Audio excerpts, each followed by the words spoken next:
All right. Peace be upon you, ladies and gentlemen. How are you? Now, today's live stream is going to be on a very important subject, the Quranic doctrine of authoritarianism.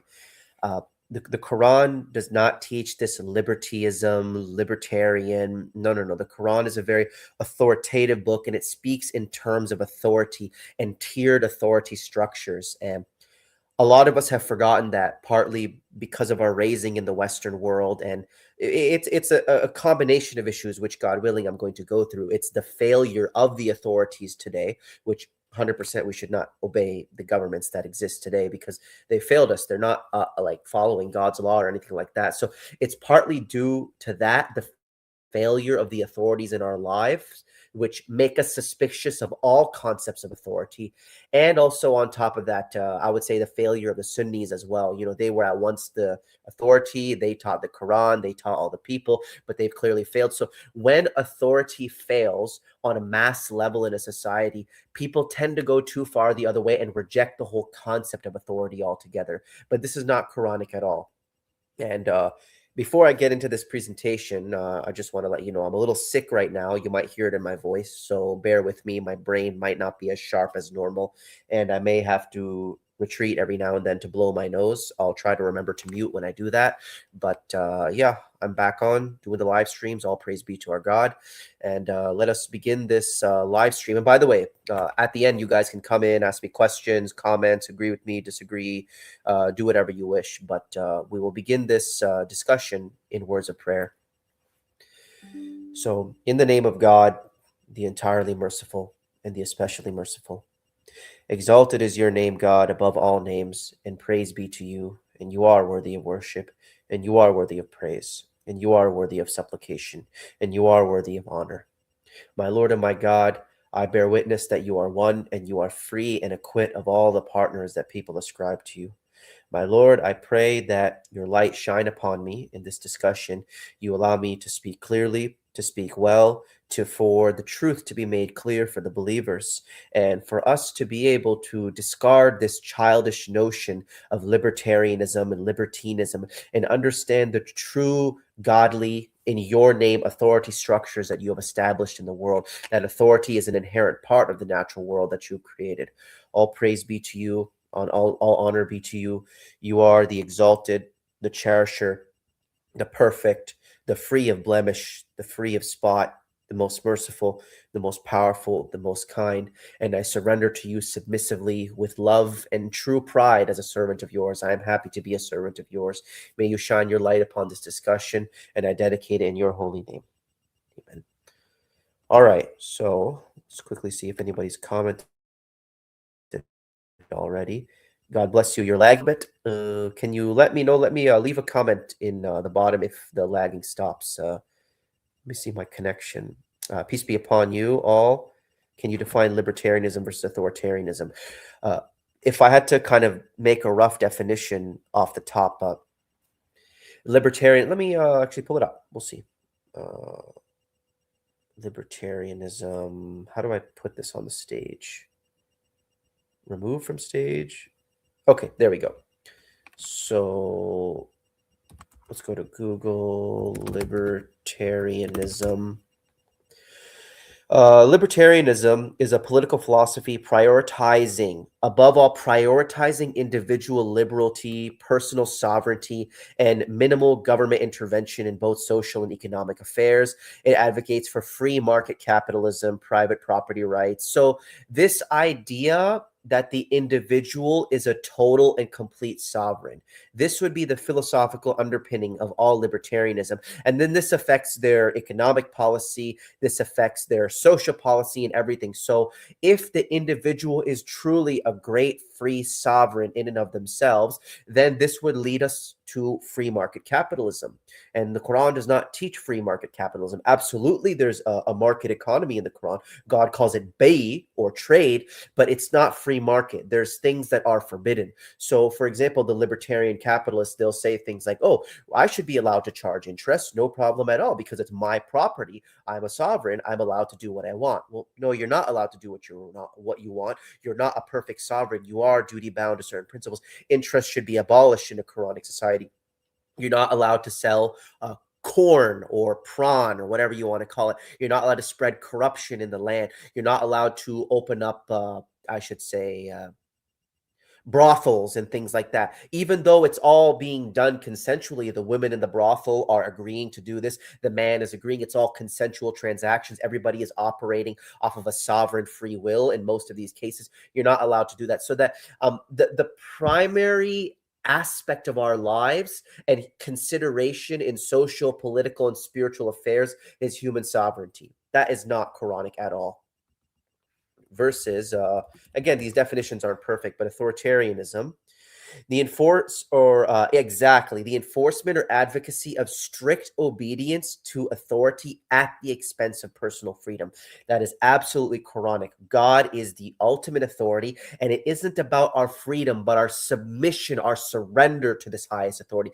That is the foundational principle of human civilization, authority and a tiered authority structure. This is in the Quran.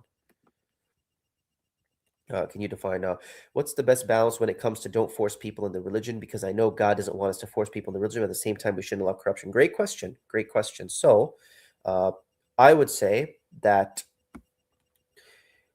we cannot force people to believe anything. If somebody wants to be a Hindu or somebody wants to be a Christian or whatever, that's no problem. They have the right to do that. In an ultimate sense, there is a sovereignty. We can choose whom we serve. Now, there's consequences to our choices, absolutely. But like in a soul sense and us standing before God, we have the right to choose whom we serve. And people have the right to be Hindu. People have the right to be Christian, no problem. La ikraha fi din, there is no compulsion in doctrine. But the freedom to practice your faiths does not, in a Quranic society, let's say I was the ruler of a Quranic society or somebody else was, we had some godly anointed king.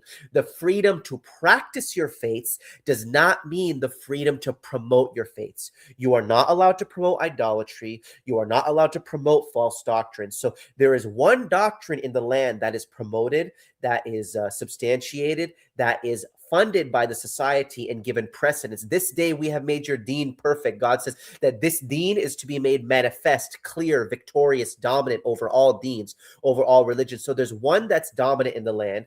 We own the schools. We own the public education systems. We own the places of worship, absolutely. And we are the ones who are delivering the public services and teaching the society. But if you want to follow something else, that's no problem. So private devotion is okay, but public promotion of falsehood is not okay. It's not total of freedom of speech. Yes, I do have a Discord. God willing, I'll leave it probably in the link of this description after the video is done, after the live stream. Sup, peace, peace. Yeah, I'll leave it a link in the description. So, but continuing on with the presentation. So I want to go further into this whole modern world and our secularization. That, like, the fact that the world is getting so secularized and what this means for humanity. So, like, I've talked about this before on this channel, the secular, humanist, modernist, atheist regimes, what they have done in the last 150 to 200 years is they have gone around the world to every traditional monarchical religious structure and toppled them. So with very few exceptions, obviously you have Saudi Arabia, they exist, but they're just like a vassal state of the West. But all the traditional autonomous monarchies of the societies that operated on the old concept of God, even if you would disagree with their religion, but God, king, country, they went and they toppled and destroyed all these regimes to establish secular democracy and humanism. And pretty much now the whole world is ruled by secular government, humanist values, and at least on paper, because at the end of the day, they always follow an authority. The government acts like an authority, but on paper, we don't follow authority. We're all free to choose what we want and vote and all this stuff. You know, these ideas of the separation of religion and state, which is not Quranic at all. The religion should absolutely be promoted by the government for the morals and the betterment of the people. And we have gone from the old idea of king to the new idea of prime minister and president. We have gone from the old idea of nobles and royal families to a voting-based system. and not that voting is real. Obviously, they don't care about your vote. They don't count the vote. You can't go against organic reality. Reality in and of itself is authoritarian. And the unspoken rulers that we have today are pan-international organizations like the World Health Organization, the UN, multinational companies, UNESCO, these what's it called, roundtable groups like Trilateral Commission, what's the other one called, Royal Institute on International Affairs, Council on Foreign Relations, these secret societies like the Illuminati, the Freemasons, these groups and clandestine even corporations, they know no boundaries, they know no borders. This is our modern ruling elite. Reality, again, is by its nature structural and authoritarian, but we're at least told on paper that we're beyond that part in the ancient world. We're so much smarter. It's all about individual liberty, but reality is inherently authoritarian, and we still exist in an authoritarian model today. It's just more deceptive. It's not honest about the nature of the system. So again, the old concept of nobles and royal families to a voting-based system. So not that this family has passed on, like, for example, you have a king, and then the son of the king, or the firstborn son, would be the heir, and then his son, and then so on and so forth. This king and this family has had the knowledge of ruling for a very long time, and so long as they're following what God has said, they have the right to rule. This has been passed down and perfected over the ages. I'm a layman. I'm not a king. I don't know how to run a society. I know how to run my family, but I don't know how to run an entire civilization. But this knowledge has been passed down. So this is why you had the concept of royals and noble families. But now we have the idea of the voting system, that we, the unwashed common masses, get to choose our rulers by our own free will and volition. And let's be real. The majority of people don't know anything about anything. They don't know how society should be run. They can't control their emotions. They're completely enslaved to their sins. That's the vast majority of people. Now, the conglomerate of these masses of foolish people get to, at least on paper, choose who the rulers are going to be. This is the modern system we're in. We've gone from authoritarianism to libertarianism. We choose the rulers. We have gone from conversations about, there's the ancient view, the authoritarian view of man's obligations, man's responsibilities, what you owe society, what you owe the people around you. You know, I, as a father and as a husband, I owe certain things to my family. I owe protection. I owe a good example. I owe teaching them the right doctrine. I owe not just myself, but them as well, taking care of myself physically, because I don't want my son to look at me and see an embarrassment of a man as his father and be ashamed. I owe them all these things: physical, mental, and spiritual competence, responsibilities. That's the old authoritarian way of thinking. They thought in terms of obligations and responsibilities. And we've gone away from that to conversations more about man's rights. So not what I owe, but rather what am I entitled to, what the society owes me. Oh, I'm not causing anybody any harm, which really you are causing society harm. I'm not causing anybody any harm when I watch prawn. It's my right. I could do what I want, right? But you see how we've changed man's obligations and responsibilities to now the idea of my right. It's not that it's my obligation to not waste my time playing video games, to my family, to my society, to be a pillar in my community, but rather it's my right to be able to play video games and waste my time as much as I want, because I'm a sovereign. Obligation to man's rights. You see how the conversation has changed. And again, we have gone from the old authoritarian view to the modern libertine worldview. Now, let's see if anybody has chimed in. Exactly, yeah, the game. There you go. Liberty means libertarianism. Liberty means liberty from God's law. Disbelievers say that men on men stuff is a human right. It's my right. I could do what I want, right? No, it's your obligation and your responsibility to remain pure, to not defile yourself and your fellow man. You owe this to your family. You owe this to those around you, your society, to not be a defilement. So no, it's not about your right. It's about what you owe. You and obviously God is free of need, but you owe your Lord supplication and praise and thanks for all that he's done to you. It's all based on authority. That problem is that most people value happiness and comfort, exactly, of one person over your collective. Trannyism is a big example of this. Of course, It's my right. Why can't I wear a purple wig and cut off my manhood and pretend to be a woman? It's my right. I could do what I want. Again, we're talking about rights over responsibilities and obligations. It's incredible. Exactly. It seems like America was the first successful dry run in a secular nation made by the Freemasons. Absolutely. So, just continuing on. Ancient man, generally speaking, obviously you have goofballs who live in every generation, but in larger percentages, the ancient man was more authoritarian, whereas modern man is more liberal. And so the authoritarianism is based on the idea that certain individuals have rights and also responsibilities that others don't. They have certain provisions that others don't, but also responsibilities that others don't. We're not all equal. Some people have certain provisions that others don't. And this is a very hard concept for many Quran alone believers to understand. Uh, Many people have taken it's really all of you, I'm sure you agree with me, you see this, or many of you, many people have taken the failures of the Sunnis, because they were the authority at one point, and the rotting of the general Islamic culture and the state of disrepair that it's in today.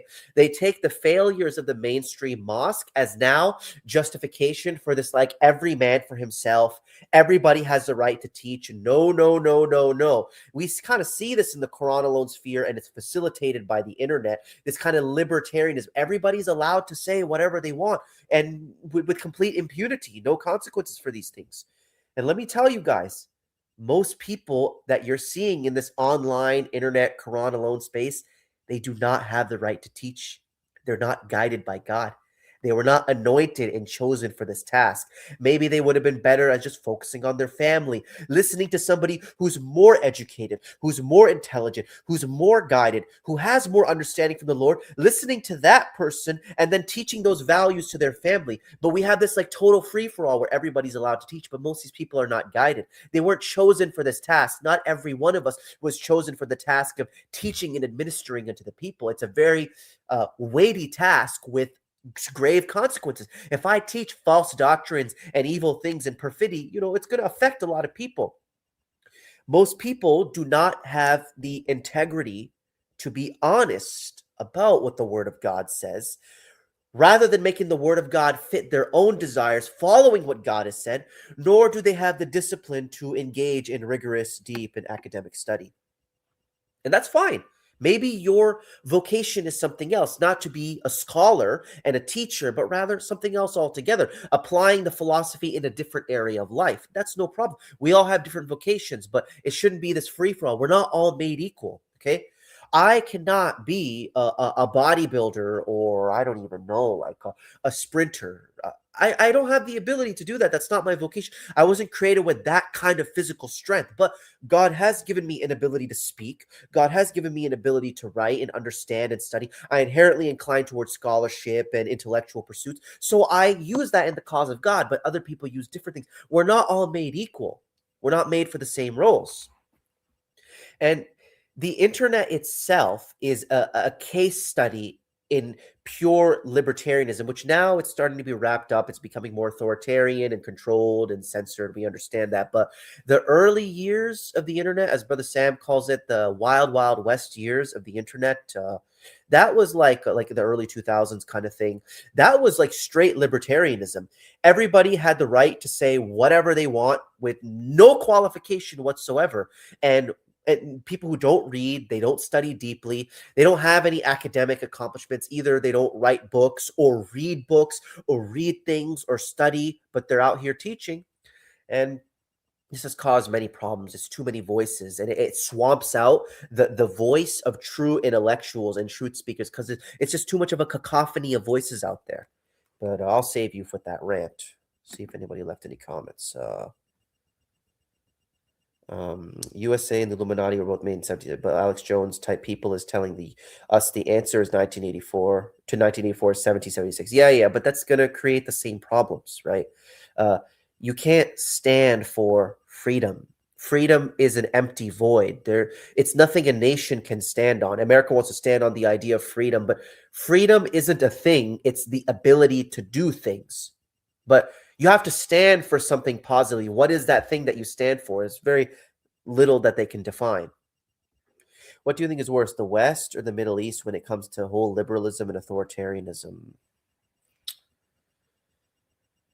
You see, there's a problem when the authority goes AWOL and they start grifting off of the people and reneging on their duties under God to lead people to the straight path. There's a big problem with that. It upsets the whole system. But if I had to give my thoughts, I definitely think the West is worst, undoubtedly. I mean, look at, again, the moral decay, the disrepair, at least in these Middle Eastern, Pakistan countries, Desi, South Asian, Muslim countries, they do have this concept of authoritarianism, which is being removed. They do have the modernism coming in, but at least there's like more of a decency. They have family values.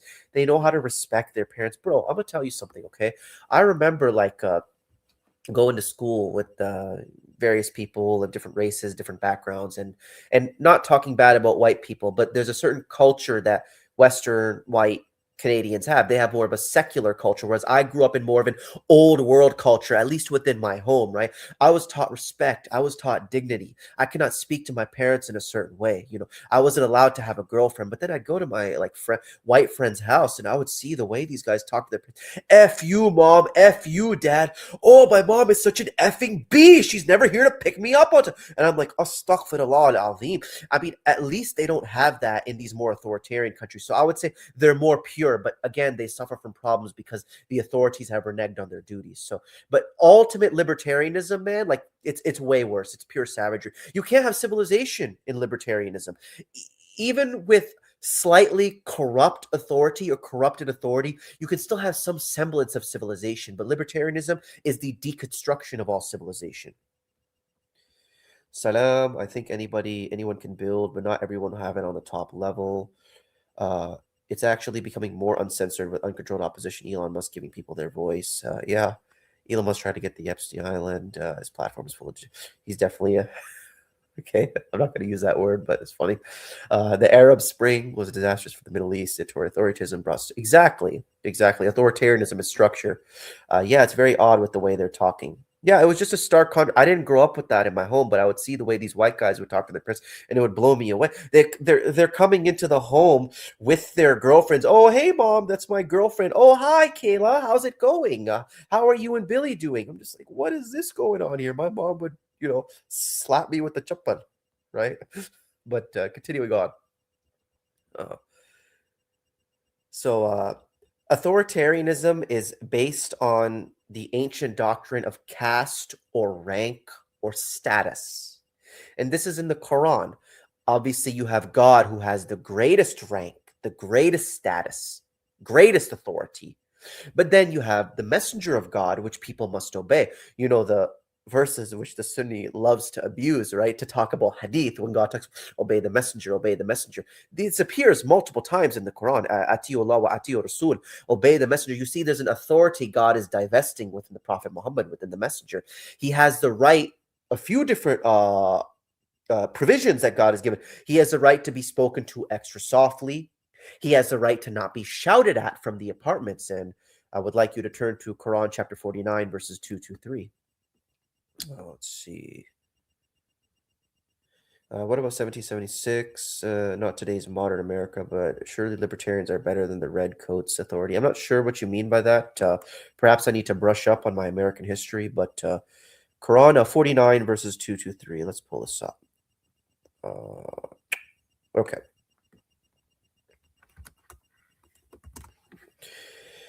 "49, all praise be to our Lord. We read this in the name of God, the entirely merciful and the especially merciful. So, O you who believe," I would prefer to translate it as that. "O you who believe, be not forward before God and his messenger, but be in prudent fear of God. He is hearing and knowing. O you who believe, raise not your voices above the voice of the prophet, nor be loud in speech to him as you are loud one to another, lest your works be made vain to you while you perceive not." So you see, there's an extra level of respect, authority, caste that the messenger has, which the people must honor. So I may be allowed to shout to you, "Hey, Billy, come over here," but I can't shout, "Hey, Muhammad, come over here." Those who lower their voice before the messenger, they go towards him, they say, Prophet Muhammad, can I talk to you for a second? These are those who God has tested their hearts with taqwa, with prudent fear. Those who lower their voices in the presence of the messenger of God, those are they whose hearts God has tested for prudent fear. They have forgiveness and a great reward. Those who call to thee from behind the chambers, shouting at him from the distance, most of them do not reason. They are not the yaqilun. Had they been patient until you came forth to them, it would have been better for them. But God is forgiving and merciful. Glory be to him. Let's continue it on.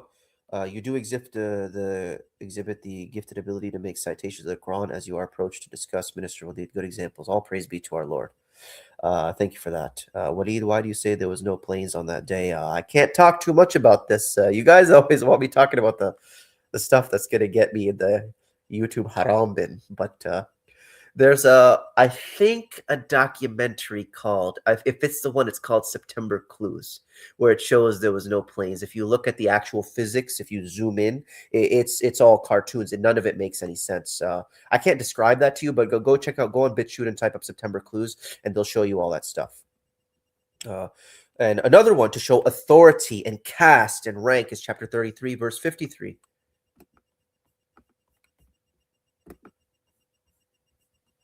So chapter 33, verse 53.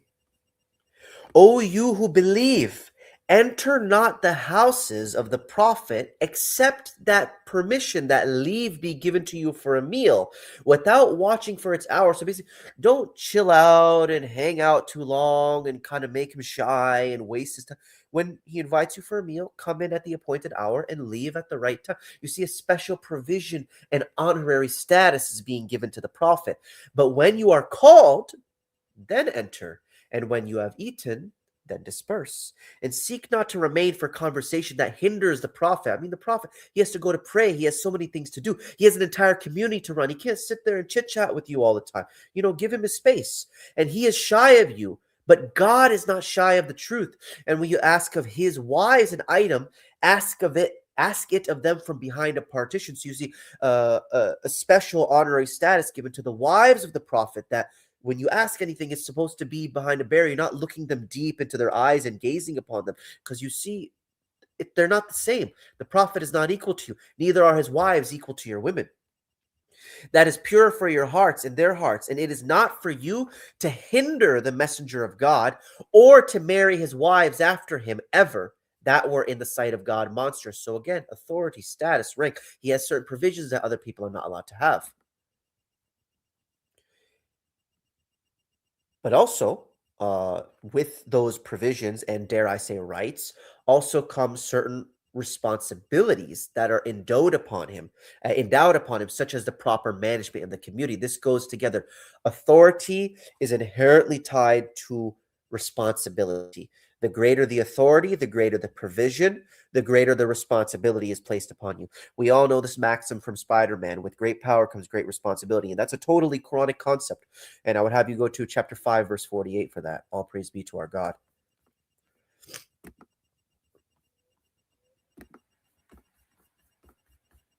Chapter 45, verse 8. But let me quickly clear out my sinuses.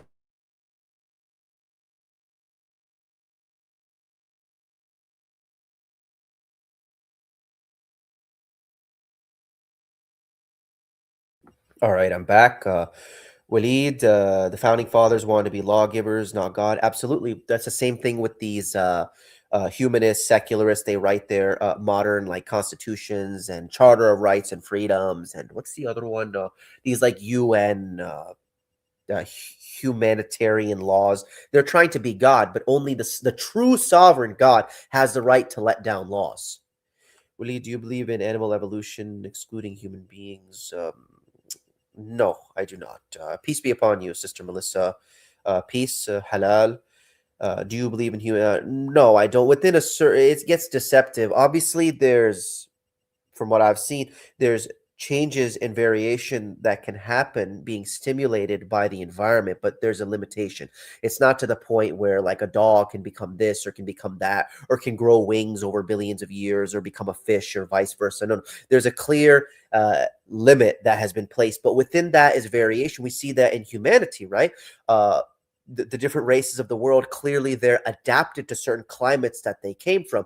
Their hair texture, the amount of melanin in their skin is directly proportional to the amount of sun that they get in their environment. So if you look at Northern European, Germanic people, they have lighter skin, they have less melanin because there was less sunlight available for them in those cloudy kind of UK weather, that sort of area. So melanin is a blocker of sunlight. So if they have all this melanin, they're not getting enough vitamin D, so they have to let in all this extra light by not being as melanated. They would be vitamin D deficient. But then this leads disadvantages in sunny climates where they start to burn easily. So there's, just as there's variation in the human species, there's variation in the animal species, but there's no way I can become a dog over billions of years. There's limits to it. That's what I would say. Yeah, exactly. Like they say, the whale was before a dog, like a land creature. It's all nonsense. It's storytelling. So what was I saying? Was I going to? Yeah, sorry, I lost my train of thought there. Chapter 33, verse 53. Is that the right verse that I was going to? Oh, sorry, 548. My mistake. So 548. And we sent down to thee the book with the truth, confirming what is before it of the book and as a control over it. So judge between them, the people around you, by what God has sent down, and follow thou not their vain desires. This is being spoken to the prophet, away from what has come to thee of the truth. For each of you we have appointed an ordinance and a procedure. And had God willed, he could have made you one community, but that he might try you in what he gave you. So compete in good deeds, and unto God will be your return altogether, and he will inform you of that wherein you differed. So you see, the messenger was supposed to judge by the book. So these extra provisions that were given to him also come with a host of responsibilities. He is responsible for the doctrine that he is circulating amongst the community and the allocation of the public funds. So rights and responsibilities inherently go together. Let's see, what else do I got for you? More authority examples in the Quran. Not libertarianism is the Quran even had. It talks about Solomon as a king. Dave, and what is a king? A king is the ruler of the people, and he has the right to allocate public funds towards certain projects, such as building temples and building roads, whatever it is. The king has the right to levy taxes upon the people and allocate the public funds, and God is not displeased with that. Chapter 34, verses 11 through 13.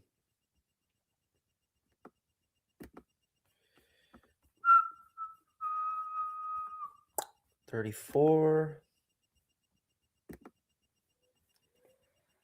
11 through 13, we read, this is God speaking to David, the house of David. Do thou abundant good works, and decree thou their continuance, and work righteousness. I see what you do. And to Suleiman, the wind, its morning course a month, and its evening course a month. And we made flow for him a spring of molten brass. And among the jinn, not a proper translation here, the jinn worked some before him. So you see, the jinn are working for him to do stuff. He is subjugating them to his command by the will of his Lord. And who deviated among them from our command, we will let them taste the punishment of the inferno. They made for him what he willed. You see him acting in his authority. He desired to make these sanctuaries and statues and basins like pools and vessels firmly fixed. And, work, house of David, in gratitude, and few are the grateful among my servants. So, and quickly, I want to stop off here, make a little point before I do. Let me read this. Will ye, the scientists say cousin marriage brings harm, which is lawful in God's book, but man-on-man marriage doesn't, which is unlawful. Many Sunnis and chronicles. No, it's not. God has not made it haram upon us at all. It doesn't lead to any issues, right? I'm a perfectly functioning human being. My parents are second cousins of each other. It's very common within Desi and probably actually all ancient cultures is cousin. And obviously I didn't marry my cousin, right? I married somebody completely different. There's points to do that, but also there's a huge practicality behind that as well, because you know the person's family, you know what faith they're upon. Oftentimes what happens is if two people get married to each other from a different family, uh, let's say there's a dispute or an argument or an issue, the family of the wife will take one side, and then the family of the husband will take other sides, and it becomes clashes. But if you are all within the same family group, obviously not brothers and sisters, but within the same general lineage, then you're both in the same family, and it's more of an objective standard to determine who's right and wrong. So there is practicalities to it. It's not bad. Yeah, Prophet Jacob married his cousins in the Bible, but the Bible's not reliable at all. But I get your point. I get what you're saying. Let's see. What was I going to say? I was about to make a point. Oh, yeah, on taxation. So another point that the libertarians bring up is that taxation is theft. Taxation is inherent thievery. No, it's not. We have Solomon building statues, building basins. People are working for him. What do you think he was paying out of his own pocket? You think he flipped burgers at Burger King? No, he levied taxes upon the people, and he allocated them, as God says, for what he willed for certain public projects. Listen, I used to believe this stuff too. I used to believe the libertarian that tax is inherently bad. Tax is not inherently bad. What the tax is used for is the ultimate defining characteristic, if it's good or bad. So, listen, every society requires institutions. You need hospitals. Not modern hospitals, but like you need physicians. So what if I'm working up in a tree and I fall out of a tree and I break my arm? I mean, somebody needs to know how to put a stitch on me or put me in a cast, right? Somebody needs to know how to deal with these things. You need hospitals. You need public education institutions, whether it be schools or whether it be the church or the mosque. Public institution that informs the values of the society, that teaches the people. You need administration. You need a standing army to defend your borders. These things don't come free. And me as a member of, I'm going to give the example of like a Quranic society, a godly society. I can't say, oh, it's my right, my sovereign liberty to not be taxed. No. I am living in this society and I am enjoying the benefits and the perks that come from that society, including the mosque, including the hospitals, including the standing army that keeps me safe by God's will and protects my borders. So I should, so far as I am able, contribute to the maintenance of these institutions which require money. There's no problem with that at all. That's not theft. All taxation is the organizing of the public efforts, of the societal efforts towards common goals and projects. So in a believing society, we believe that our common effort should be the continuation, cultivation, and propagation of Islam. And obviously, we should do this with the mosques and like the betterment of the people. There should be institutions in place to take care of orphans. That's in the Quran. Institutions that take place. Let's say a woman ends up widowed, so she doesn't end up on the street. How are we going to take care of this woman? Societal, like.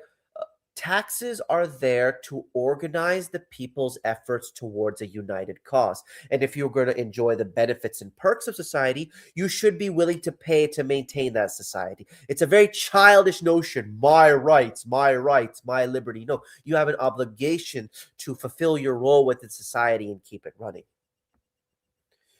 So my issue with the taxation that's done nowadays in the modern world is not necessarily the taxation. If it was a believing society that, again, used that taxation towards building mosques and sending missions to, I don't know, the Philippines to preach to people the word, preach them the gospel, and I use that word in the true sense, not the Christian sense. Gospel, by gospel, I mean the good news. Preach to them the good word and take care of our orphans and our widows.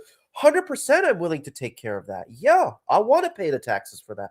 But modern society, our rulers are now parasitic. They are using the public fund to line their own pockets and to build the slave system around us. They're using it to fund these public schools that are teaching our children the wonders of man-on-man love, and they're using it to pervert the morals of society. They're using it to abort these innocent children in these abortion clinics. So I don't have a problem with the taxation, but what it's being used for. It must be used towards serving God in righteousness, not towards what's being done. Exactly. Yeah, you get it. Taxes should be used for roads, hospitals, actual good schools. Listen, man, we all love roads that interconnect the businesses. These what's it called? People need to be paid. Construction workers need to be paid to build these roads. Just part of life. There's a price to pay. There's a responsibility and an obligation to be a part of society. Exactly. Taxation is rent for living on the land secured by the authorities. Waleed, what's your opinion on the jizya tax mentioned in the Quran, chapter 9, verse 29? I would say that is this is jizya, if I'm not mistaken, it comes from the root word, which means to a reward. So this is talking about those who cause damage by fighting with the believers. And God says to bring those parties low and make them pay compensation, a reward for what they have done. So it's not about this, like, I don't even know what the Sunnis do, 8% or 10%. It's not that. God doesn't give a percentage, but rather it's about paying compensation for the damages you've done in war when you bring these people low. Continuing on, more examples of authority in the Quran. Moses appointed 70 elders to watch the people, be responsible over the people when he was gone, including his brother Aaron. Let's go to Quran, chapter 7, verse 155. That mentions their disbelief. God willing, maybe I'll go into that more in detail another time. It's a little bit of a separate point from the, what's it called, the main discussion. I'll go into that another time, God willing. But chapter 7, verse 155. All praise be to God.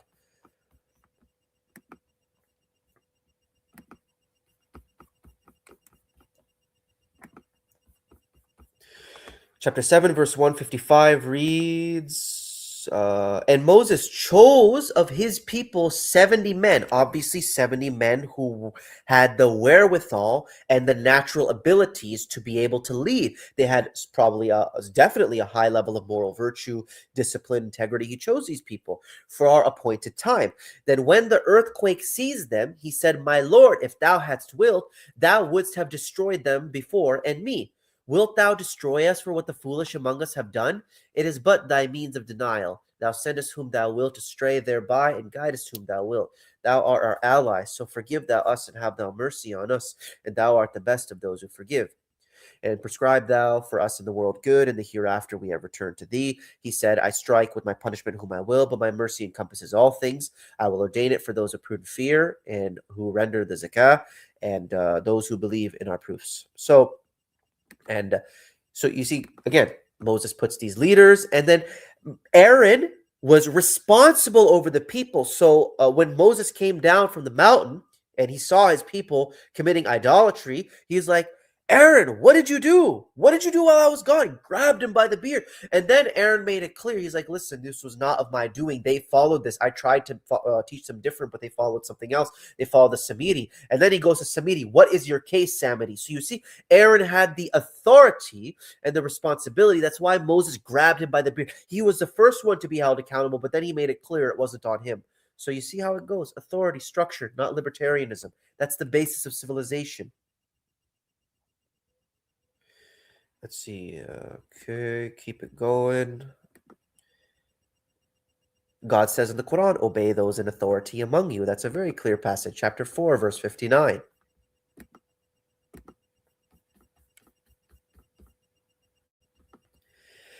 So, hast thou not considered those who... did I pick the right... I'm in chapter 4. My mistake. Chapter 5... verse 49. Do you guys see the verse? No, now you see the verse. Chapter 5, verse 49. And judge thou between them by what God has sent down, and follow thou not their vain desires. And beware thou of them, lest they seduce thee away from what God, some of what God has sent down to thee. And if they turn away, know that God but intends to inflict them for some of their transgressions, and many among them are... this might not be the right verse. I may have misquoted. My mistake. Let me quickly find the verse. Hold on a second. Oops. One moment. My apologies. The verse is Quran verse, obey those in authority. My mistake. Sorry. It's chapter 4, verse 59. I won't read the Sam Garrett's translation here because I just have this one pulled up. Let me pull it. Okay. So, O believers, obey God and obey the messenger and those in authority among you. Should you disagree on anything, then have a vote on it, have a democratic panel on it. No, refer it to God and his messenger, the authority. And if you believe in God in the last day, this is the best and fairest resolution. So very clear verse. Yeah, but you see, it has to be godly authority, anointed by the Lord. This is the problem. The sheikhs will use this, but are you guys following God? No, you're following idolatry. So I'm going to talk about this afterwards, but it has to be authority anointed by the Lord. But if the authority goes off the reservations, then we don't need to obey them. God says very clearly that, obey your parents, be good to them. But if they make you ascribe a partnership to me, which is what these sheikhs do, then don't obey them in what you have no knowledge of. To me is your return. So God makes it clear. He balances it out. And I might have one more verse for you guys. Let's see. Yeah, I already mentioned the Solomon. So continuing on. Now, obviously, as I was saying, it perfectly segues into my next note. Obviously, we can disobey unrighteous or illegitimate authority. That is no problem.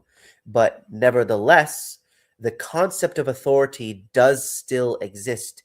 And modern man, secularized man, Western democratic man repudiates all ideas of authority. The ancient man's concept of authority was this. This is the Quranic concept too. So basically, so long as the authority above me does not contradict a greater authority, then I am obliged to obey him. Again, it's built on structure and hierarchy and a chain of authority. So let's follow this chain of reasoning. So to use the example the brother brought up, the sheikh, right? The sheikh is telling me that I should believe and promote the idea that the Prophet Muhammad will intercede for me on the day of judgment. He is now disobeying a higher authority, God, which makes it clear that that's not going to be the case. So I am not to follow him. He is telling me to call directly upon the Prophet in the prayer. Yeah, Assalamu alayka ayyuhan nabiyyu. But God has told me to not do that. God says the dead don't hear. I'm only to call upon my Lord in prayer, so I disobey him. But so long as the authority does not disobey a higher authority, I am obliged to respect and obey. So following this line of reasoning, let's say my father, which is an authority that God has anointed in my life, God chose this man to be my father. My father goes and tells me to work in his field. He is not, in that matter, he has not disobeyed any greater authority in that command. So I am obliged to follow him so far as I am able. And obviously he must be responsible, right? Like if I'm in my crutches or if my legs are broken, my father shouldn't tell me to go work in the field that I can't. There needs to be reasoning there. But again, my father tells me to work in the field. He didn't contradict a greater authority. I'm obliged to obey him so far as I am able. But let's say in the example of a Quranic society under a godly king, my righteous and godly anointed king, covenanted king, who is part of the covenanted community, has decided to allocate, tax some of the public funds towards building roads, or in the case of Solomon, building basins and statues, these glorious monuments to signify the majesty of God. I am obligated to pay my portion of the societal dues so long as I am able, because he has not contradicted a greater authority.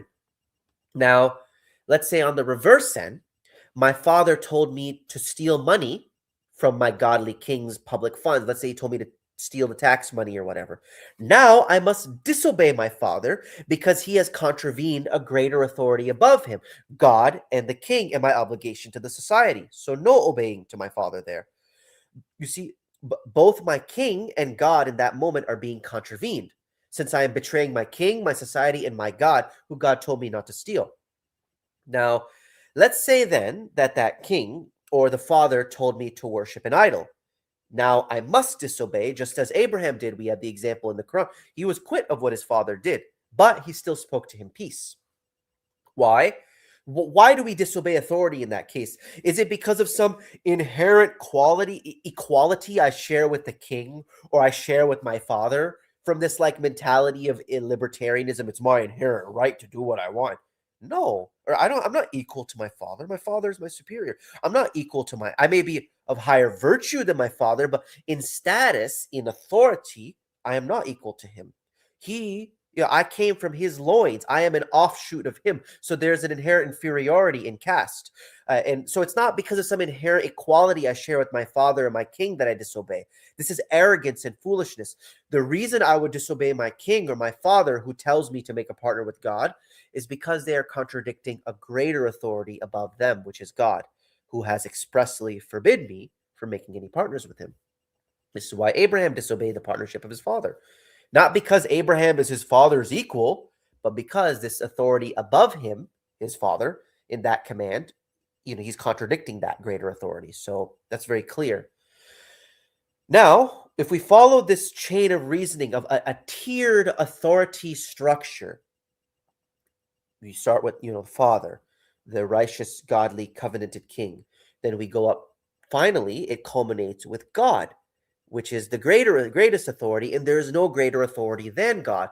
So now do you see the basis? Why does God say in the Quran over and over, he does what he wills, he does what he wants? Because it's a very organic view of the world. There's no authority above God that holds him accountable. He does whatever he wants. So it culminates at the top. That's why not us, not our father, not our king, but God is the true ultimate sovereign who does what he wants and commands in whatever way he wills, because he's not answerable to any greater authority above him. Glorified be his name forever and ever. And even in the New Testament, you have the concept of the boy. I'm not going to go through the verse, but he disobeyed his father. I'm not saying New Testament is scripture, but it's just an interesting concept. The boy who disobeyed his father said to him, go work in my vineyard. And then he said, no, I will not do it. But then later he repented for it. It's a beautiful thing. He acknowledges his dad's authority and he repents to God. So this authoritarian view of structures of command and ever increasing levels of authority culminating at God, who is answerable to no one and does what he wills. This is the most natural and organic view of society. This is the ancient way of viewing the world, of tiered authority. And quickly, I want to say this as well, that inherent to this concept of the authoritarian worldview is another organic concept, which is that might is right. The Quran operates on the assumption that might is right. Why does God do what he wants? Because nobody can challenge him, because he can beat everybody up. But that's why, God makes it clear. He says in the Quran that if he willed, he could eliminate the whole of humanity and bring a whole forth a new creation. There's nobody holding him accountable at the top, but he doesn't. God is honest. God is kind. Not necessarily that he has to be. He could eliminate us all and just renege on his promise, but praise be to him and thanks be to him, he keeps his promises and his words. So you see, God does what he wants because nobody can challenge his authority. His might makes him right. God says he is going to be questioning you and you're not going to be questioning him on the day of judgment. There's no rules above God. That's why we give thanks to our God constantly. Thank you, my God. You didn't have to. Nobody was forcing you to give me wealth and health and children and families and friends and blessings and a delicious variety of food and all. You didn't have to give these things to me, God, because nobody forced you to, but you did them out of your kindness. Thank you, my Lord. That's why we give thanks, because he's a sovereign who does what he wills, but he chose to show us mercy and grace, because God, not by forced necessity, but by his nature, he is kind. By his nature, he is honest. And we thank him for that. But again, modern man repudiates these ideas. Modern man detests authority. And going into what I was mentioning in the beginning, this is due to multiple reasons. It's partly due to the failure of the authorities. When authority fails, then it makes people questioning of all concepts of authority. I get it. It makes people shoot into the libertarian crowd, but it's also partly due to the arrogance of modern man. So remember that with the authority, there's also this old concept of a noblesse oblige. Let me pull it up for you. This point, if I can join by call. Yeah, Brother Kevin, you can join in after the presentation. I'd be happy to host you and hear what you have to say.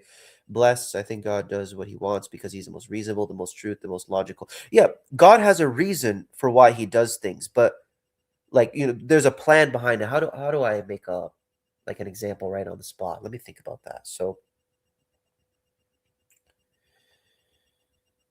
God likes charity, right? And God gives us this law to orient society around charity, around helping the needy. Why does God like that? Why has God made the creation in the way he did? Why did God make a creation oriented around glorifying him? Because that's just what he wanted, right? There's a logic and order and reason to the plan of God, but why did God want that final outcome in the first place for which he is planning and making things work towards? Why did he want a day of judgment? Why did he want to show the truth and destroy the falsehood? Why did he allow the Satan to disobey? It's because that's just what he wanted. He wanted to make a creation saga like that. It's his will to do what he wants. Yeah, God does justice. God does do justice. Absolutely. I'm not denying that. But it's by his nature. It's not because somebody's on him, forcing him. By his nature. He's just like I don't know, me. I'm inherently like a high energy, hot blooded person. I like to exercise. I like to move. I don't like to sit still for too long. This is just how I am. But it's not that somebody is forcing me to be that way. It's by my nature I'm hot blooded. So it's by God's nature that he's just and kind and gives you many chances to reform yourself before he punishes you. So where was I going with that? Man, I lost my train of thought. Oh yeah, I was noblesse oblige. Let me pull that up for you guys. So let's go to Google, noblesse oblige. This is an ancient concept which has been forgotten. So noblesse oblige, the inferred responsibility of privileged people to act with generosity and nobility towards those less privileged. Or the modern Spider-Man example, noblesse oblige is with great power comes great responsibility. These two go together like peanut butter and jam. So they have an obligation with the extra powers and provisions that God has given them. Uh, what are some provisions that we see? Kingship, rulership, fatherhood, right? I have more authority than my wife and my child, but I also have the responsibility to lead my family in the best way, to not think of myself and grift off of my family, but rather to use my abilities and my strengths and my superior nature to help the betterment of my family. So kings also must rule according to God's law, just as a father must rule according to God's laws and rule for the greater good of their subjects and not be parasitic upon them. We don't have that nowadays. We have a parasitic ruling elite, not a ruling elite that's trying to cultivate the people to rule for the greater good. So when authorities, a father or a king, they begin to renege on their God-given duties of noblesse oblige, then it just creates societal chaos. So an example I can think of is a father who gambles away the family savings, right? He dips into the family fund. The family fund is supposed to be for the betterment of his family, but instead he gambles it all away for his own selfish desires. Now he's failing on noblesse oblige. A king or a ruler or a prime minister or president or a system that starts to parasite upon the people and not fulfill their responsibilities. They start to lie to them, deceive them with propaganda. Then the whole societal order begins to collapse. Rights also come with responsibilities. So when the family falls apart, who do people look to first? Naturally, they look to the father who is most culpable. When the nation and the society falls apart, who do people look to first? The king, who is most culpable because he had the most ability, the most provision. We look to our presidents, our prime ministers, our rulers for when the country falls apart. Those rights come with responsibilities. And one thing I want you to clearly understand, bring this point home, is that uh, your authorities don't necessarily have to be perfect for you to obey them. Obviously, if they say something incorrect and false, don't obey them, but your authorities don't need to be perfect for you to honor their role and their caste, their office. Authorities make mistakes. That's okay. The prophets and messengers made mistakes. Moses killed a man. The prophet Muhammad, he made unlawful for himself what God did make lawful. You have all these things that people make mistakes. That's no problem. Your father may not be perfect. This is going to bother a lot of you, but your father may not be perfect. Your king may not be perfect. Even a messenger of God might make mistakes, or a prophet. They may not be perfect, but that does not take away their authority and the rights reserved for them to be treated with respect and dignity and for them to be honored. So long as that authority is not consistently betraying the covenants of God, and they are not going against the greatest authority, which is God, you must obey them and continually honor them. This is normal. And another thing you need to understand as well, modern man doesn't get this, is that authorities telling you what to do is not them being tyrannical or unreasonable. A controlling father or a controlling king who genuinely wants the betterment of his family or his people, and maybe, let's say, at times he's a little severe, and sometimes he's a little overbearing, it's not necessarily a bad thing. Authority, so long as it fears God, even flawed authority, severe authority, is a million times better than no authority at all. When your dad or your godly king tells you what to do and is not disobeying God's command, he is not committing some injustice against you. But the libertarian, freedom, sovereign mentality is like, oh, that was my right. I could do what I want. No, you don't. You got obligations to your superiors, bro. If my father tells me to mow his lawn or to rake his leaves in his yard, and he commands me to do so, and I'm not in crutches or anything, he's not being a tyrant over me. He's not committing an injustice. I am obligated to obey him so far as I am able. Even you have, I'm not going to pull up the verse right now, but you have in the Quran, what's it called? Jesus, God says in the Quran, and this is an example that God has given us of him, that Jesus was it's not really obedient, it's more so dutiful to his mother. He was dutiful. That means he had, and God is highlighting this as a virtue. Jesus says, God has made me dutiful to my mother. So there's certain obligations that he owed to his mother, irrespective. Because she's his mom, he owed it to him. He owed it to her, sorry. And you see how God is highlighting that acknowledgement of righteous authority and duties to your authority as a virtue. Praise be to God. And now, naturally, authorities, if they are humble, they will not humiliate or disgrace their subjects. So obviously, it's brutal when a father humiliates their kids and a king humiliates and disgraces his subject. You're not supposed to do that. If they're humble, they will be good before their Lord and do the right thing. But modern man does not want to listen to his father. He does not want to listen to Scripture. He does not want to listen to God. You see how this rejection of all authority, it even starts getting into the atheism, right? I mean, if I'm a sovereign and I can do what I want, who the heck are you to tell me what to do?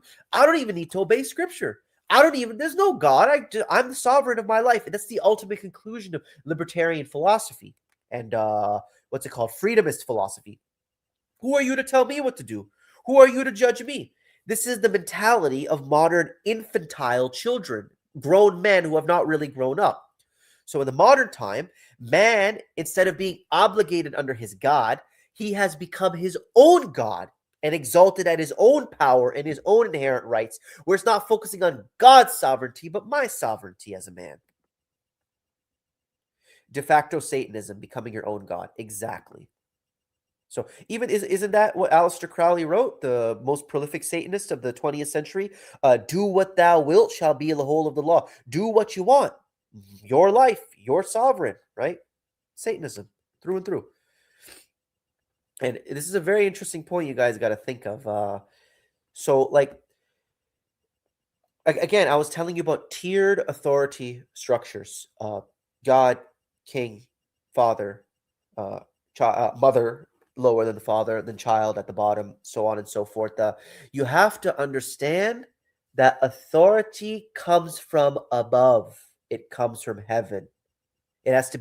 Authority has to be given to you by a greater authority above. So it may sound like a semantics point to our modern secularized minds of where our rights come from, but understanding the reason behind any rights that we have is key and paramount. Our rights do not come innately. They don't come from the bottom. They don't come from the earthly realm. They come from heaven. Rights are given by an authority above, particularly God Almighty, who has given humans a certain level of dignity and rights. Obviously, there's certain rights and dignities that God has given. The right to not be murdered, the right to not be stolen from, all these things. God has given these things, but they come from above, not inherent. The rights are this whole idea of human rights. The rights are not human rights. They're godly rights. They're divine rights. Human rights don't exist. They're God-given rights. So I've seen this nowadays. So many young men, and so many even older men, they don't want to be told what to do. They refuse to be instructed. Even I remember that, I think it's a verse in Proverbs, what's it called?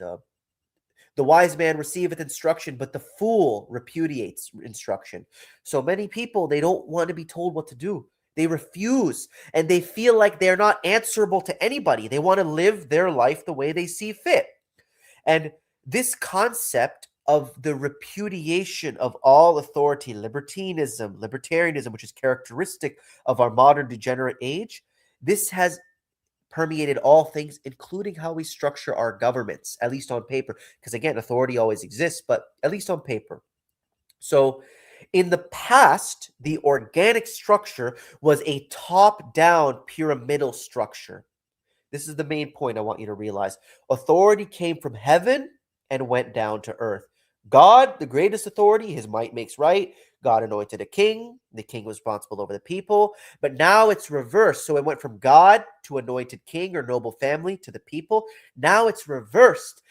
Authority in our democratic minds comes from the earth and it goes towards heaven. So it's not that God anoints a king or a noble family that passes on the wisdom of ruling society, but rather it is us as individual sovereigns who vote in our authorities into powers and elections. Where do you have any elections in the Quran? It doesn't exist. Again, the bottom level, the people, it's starting bottom and then it's going upwards, starting from the base and the most crude, the common masses who are generally uneducated and undisciplined and foolish, and they're choosing the higher levels. And then this goes, so again, instead of from heaven down, it's from earth up. The earth chooses the heavens rather than the heavens choosing the earth. It's an incredible shift of consciousness that people have had.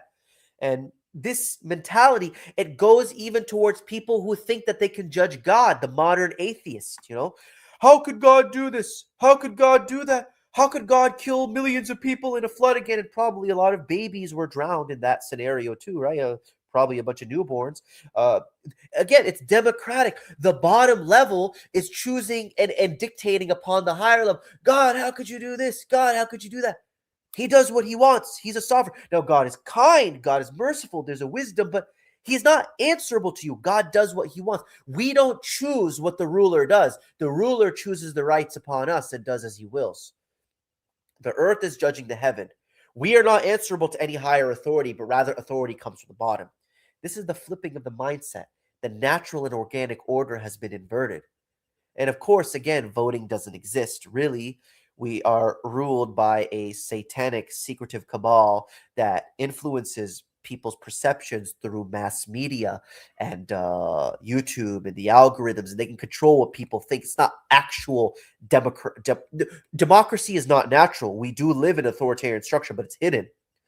And I'm talking about like the system. It lies to the people, what the lies it tells the people, and the assumptions of the common man today, that we shouldn't live in a top-down structure. We shouldn't live in a monarchy. We shouldn't have a king or a royal family that passes down wisdom of how to rule society. These shouldn't exist, but this is a foolish mentality that people have. When you reject nature, I've seen this in my life, with those who reject the idea of top-down pyramidal structures, it ends up destroying their life just as much as anybody who rejects their true gender identity. I'm a man. If I were to reject it and start being a woman, it destroys life. When you reject nature, you're going to destroy yourself. And like this rejection of the top-down system, it's undermined everything. The idea of God, the authority of God, that God does what he wills, the idea of scripture. I remember this scene, I don't know if you guys ever, watched the movie Kingdom of Heaven. I never watched the movie, but I watched this one scene where they're preparing for war, and then the guy says, there must be war. God wills it. Like, that's the authoritarian structure right there. That's so badass. That's so cool. I'm sorry for the cuss word, but that's so cool. It's not like there must be war. Then you see the other guy, but how could there be war? How could God cause there to be war? But shouldn't God be nicer and blah? Shouldn't he? No, there must be war. God wills it. These are people who understand the authoritarian structure. God does what he wants. So this rejection of the top-down system, it's undermined everything. The authority of God in people's minds, at least, the authority of scripture, the idea of country, of king, of nation, of state, even the father's role as the head of the family. this authoritarian rejection of it has destroyed modern families, bro. These women, they think they're equal in authority to the men around them, and the feminism thing, oh my gosh, it's done a number on the structure. This idea of our rulers not being anointed from the top but chosen by the bottom, we start we start to flip the pyramid upside down. This has not just affected our governments, this has affected our households and our families too. Because of this concept of election, not anointment, but election, now kids feel like because they don't like daddy, or daddy maybe was a little severe on them, now they can tell mommy to divorce daddy. That because the family, the bottom level people have voted against daddy, who may be a little controlling at times or maybe a little severe upon them, that they can destroy the family because of an election. Not that dad was anointed by God as the leader of this household, but we can elect him out of office as the kids and the wife. Although God has anointed the father to be the head of the home, they have elected somebody different. It's ridiculous. Listen, I don't care if your dad annoys you. You are obliged to speak with him with respect. And I'm not going to go into the details, but listen, I could not be more different from my father in every way. No inclination to God, no interest in anything deeper. I'm not going to go into it, but I still speak to him with honor and respect because he's my father and God has chosen him as my father, despite me not liking the way he is. You don't have to like the way they are, but treat them with respect and dignity. I don't care if your king, who is anointed under God, annoys you. You are obliged to speak to him with respect. Be patient with your superiors and lower your head before them. And again, you can certainly tell them they're wrong. I'll tell my father when he's wrong. I'll say, Daddy, I respectfully disagree with you. You can point out errors, no problem, but you must do it with respect and dignity. But people are going to be pissed off by these concepts because of unconditional respect.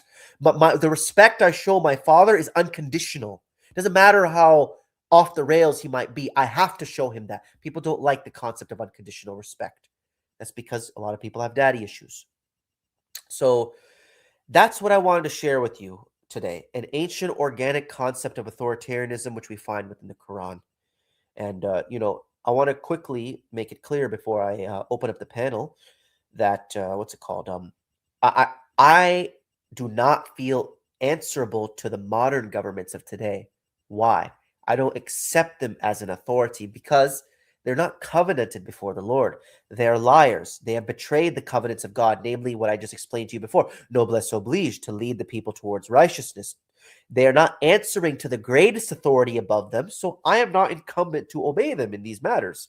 But if God did place a righteous, Quran alone, God-fearing king, I would definitely obey him, and I would lower myself before him, and I would treat him with respect. I would call him my king. I do not obey or disobey my current government. Like, I don't obey them because they're not anointed by God. They have not been chosen by the highest authority. My father has been chosen, other people have been chosen, but not these people. And we have an example of this in the Quran of Pharaoh. Pharaoh was a godless king and a ruler, and the prophet Moses and the children of Israel disobeyed him. They escaped him. And this is the same thing with our prime ministers today. I don't acknowledge democracy as a legitimate way of putting our rulers in power. No, they must be anointed under God and put their hand and take an oath upon scripture and follow. And their families must be following the scriptures in order for me to acknowledge you. And let me tell you, this libertarianism thing, bro, it cannot build civilization. It can only destroy it. It is inherently deconstructionism.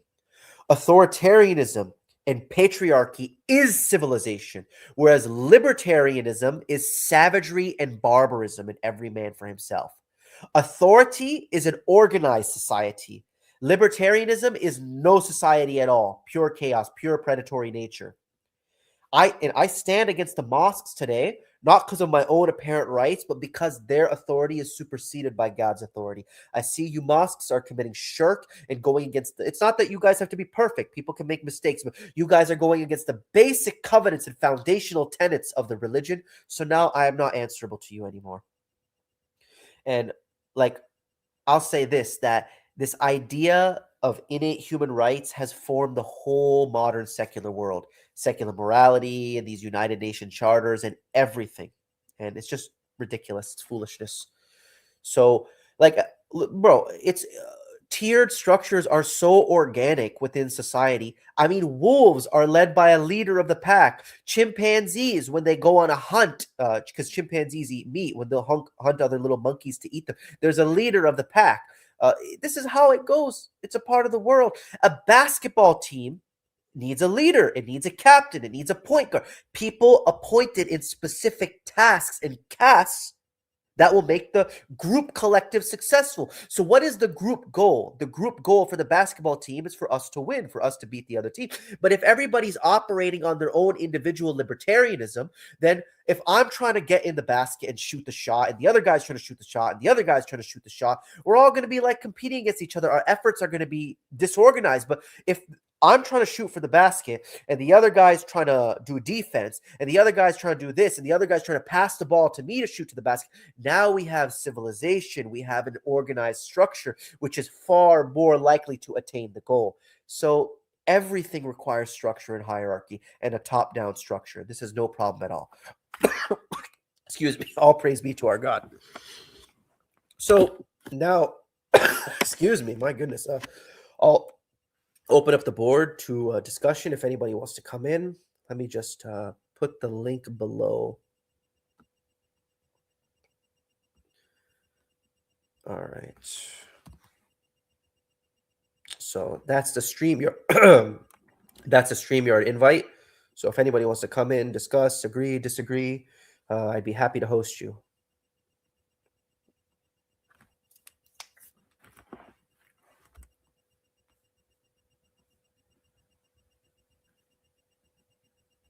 Yeah, it's true. XZZ6JM, they don't think they're equal. They actually think they're superior. It's true.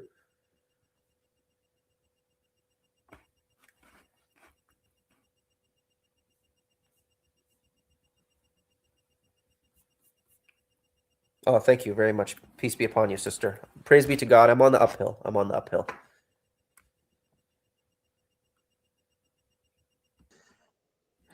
All right. Hussein, brother Hussein, you have been added in. If you want to discuss and say anything, how's it going, man? Peace be upon you. Oh, you may mute. Hello?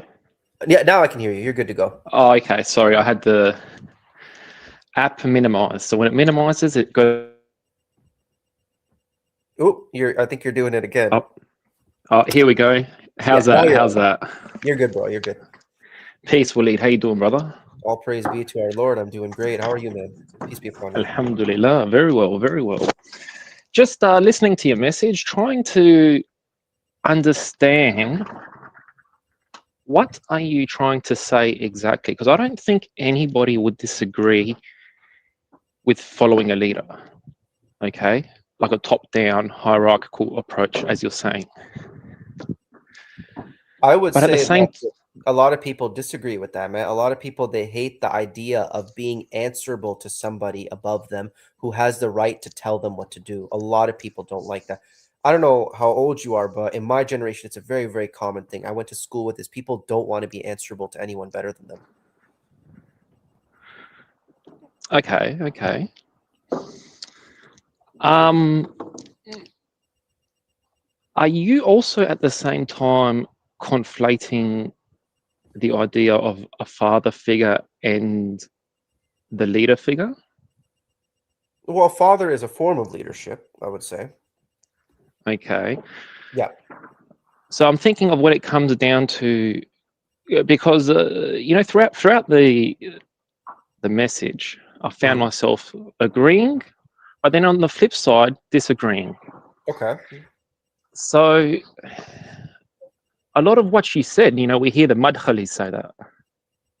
I don't know what I mean. Madkhali people. Well, when people say Madkhali, they just mean blind followership to the Islamic ruler at the time. So whatever King MBS does in Saudi Arabia, this is how it has to be done, blah, blah, blah, advise in private, all this stuff. That's a flawed mindset. Correct. But I did qualify that you obey your authority insofar as they do not contradict an authority greater than them. So if my father tells me to rake his leaves, he has not contradicted God. I should go and rake his leaves. But if my father tells me to be a Christian and to worship in the Catholic Church and pray to Jesus, now I must disobey him. So insofar as Yep. they themselves are answerable to the perfect sovereign, which is God. So, I mean, fair examples. Mm-hmm. But how far off the true path, how much deviancy do we then tolerate? Okay, we're not saying so there's a spectrum, you know. Say he starts off full crying alone. Okay. 5 years, 10 years pass, the needle starts wavering. When and where does it change for the people to say you're infringing upon my God-given rights along those lines? All praise be to God. That's a great question. Well, the people, each individual would have to pray to God sincerely to show them the signs. But I would say the moment you understand and God has shown you the signs that this person is not uh, interested in the covenants of God anymore. Not that they make a mistake here or there, they're actually betraying the covenants of God freely and liberally, then you are not answerable to them anymore. Absolutely. Okay. I mean, we could even talk about, like, I want to go, because there's a whole rabbit hole, you know, you can talk about this stuff forever and debate it for hours, Yes. you know what I mean? Yeah. But okay, no, that's a fair answer. I don't want to open up another can of worms. Yeah, that's no problem. Yeah, the libertarian. See, I'm the one that posted that 1776 and Redcoats comment. Oh, Okay, okay. so I understand. I think what you mean when people say libertarianism. You know, that's all the crazy wokeology. You know, all that stuff that you see today. You know, in mainstream Australia, Canada, US. Yeah, according to libertarianism, I can be a tranny. I can charge interest. I can run a brothel. It's my right. From what I understand, like what it meant back in 1776 Mhm. is that there were uninfringible rights that a citizen had, which were Okay. God given. All right. Okay, That's not so necessarily a bad concept. you know, when you look back on their history, American history, you know, you find the founding fathers had a Quran. Okay, you Hmm. find that these concepts were built with Muslims. You find that the Supreme Court of America has a rock mural of the Prophet Muhammad, peace be upon him, carved up on top. You Really? know, I they didn't know view that. him as one of the great lawgivers. So they have Really? they have a rock mural. Wow. So when you Glory be go to God. through American history, you find like their Bill of Rights, quote unquote, you know, very Quranically aligned, Certain and it's aspects, because yeah. it's because it was constructed alongside Muslims at the time. But Okay, hotly debated topic. from what I look, at least I think most of the founding fathers, these guys were Illuminists and Freemasons and into the occult, right? Sure, Yeah. yeah, sure. Uh, There's certain aspects, I'll say, of Freemasonry that does sound very Quranic. They want to build the betterment of society, and it's non-sectarian. Like, you can be from any religious background and you can be a Freemason. It's just the number one thing is you have to believe in a creator, a higher power. So there's some aspects which are Quranic. Correct. I mean, look, I don't want to go down the Freemason hole, but Yeah. really, that's they took all their knowledge from the mystical Muslims at the time. Yeah, yeah. Okay, so really, their history is Islamic history. You know, their knowledge is Islamic knowledge, Hmm. deviated, of course, over the years. Of Yeah. course, just like everything, like all truth is Islamic knowledge, deviated. Right. 100%. Um, yeah. So what am I asking? Yeah, I guess I'm just wondering. You know, because you gave the example. My dad said to mow the lawn, no worries. What if the president said to mow his lawn?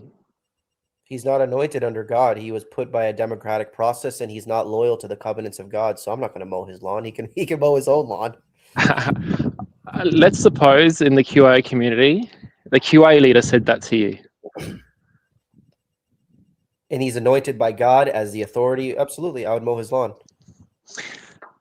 If I can, Okay, I've got to press. Insofar as I am able, because obviously you have to be reasonable. You have to have a humble leader who's not. Again, it's hard to draw a line here or there. But if I could, if he said, "Listen, it would really help me if you mowed my lawn. It would help, free up my time to do other things." Okay, no problem. No, that's fair question. I've got to ask you this question. What do you mean anointed by God? Like, obviously, we're not going to get an email or something. You know what I mean? A tongue-in-cheek comment there. How does this get determined? Oh, maybe you've thought about this a bit more than I have. I would I would say that anointed by God is a leader or a king who has taken his oath publicly before the people that he will be loyal to his Lord, spread the word of his Lord, and institute it within society, and that he is answerable to God on the day of judgment for how he implements God's scripture to society. That would be a proper anointment, and the people recognize that. Okay. Look, I'm going to push back a little bit and just say, okay, is what you described sounds like the process MBS went through. Hand on Quran, swear I'm going to abide by blah blah blah blah. But obviously, you can see by their actions. But he's betrayed. I told you, the people who betray their covenants, and he's clearly not following what God has said. So, and he's not interested in following he lied upon his oath. So now you're not answerable to him anymore. Okay. Because, yeah, I mean, fair. I mean, fair. Yeah. Because again, you have concepts in the Quran of authority, as I've demonstrated, but then also righteously resisting authority, as in the case of Abraham, not following the program of his father, as in the case of Moses, not following the program of Pharaoh. So you have both. There's a balance there. I would just emphasizing more how authority is still something acknowledged by the Quran, righteous and godly authority. And quickly, I want to say one more thing about the American law system. So I think it's the Second Amendment that guarantees them everybody the right to carry arms, right? Correct. I wouldn't say that's proper. No, there's no way. If we're Muslims and we're living with Christians and Hindus who live peacefully in society, we're not going to arm all of our enemies. Only our covenanted brothers are allowed to have arms. Like there's certain aspects that are not practical. Why would you give arms to your enemies so that they can overthrow and have an insurrection against your government? I mean, that opens up the question, like, just to push back. Why are you letting your enemies be your neighbors, if that's the case? Okay, let's say, I don't know, that's a good... let's say somehow through the course of circumstance there are Christians, because God says La ikraha fi din, there's no compulsion in doctrine. There are Christians who live amongst a believing society. Let's say some war happened or whatever, some society attacked our society, we defeated their society, a lot of the people converted to our religion, but some of them still kept upon their tradition, but they lived within our corridors and borders. God talks about this in the Quran. The messenger, he spoke to Christians and Jews. We would not arm our enemies. That would just be a foolish thing to do. So this universal right of everybody bearing arms, no.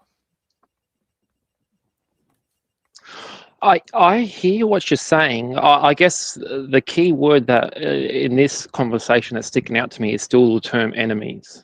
Let me reword that. Those who support an ideology that goes against what we're saying. So if you're a Christian, you believe that Jesus is the Son of God, which means the Quran has to be false, which means the Quran should not be taught to society, but rather Christianity should be taught to society. You, by your very religious nature, are going against the societal order we've established. Now, if you're quiet, and you just practice privately, no issue. But I understand that if you were to have your way, then you would establish your religion and kick ours out. That's just how the world works.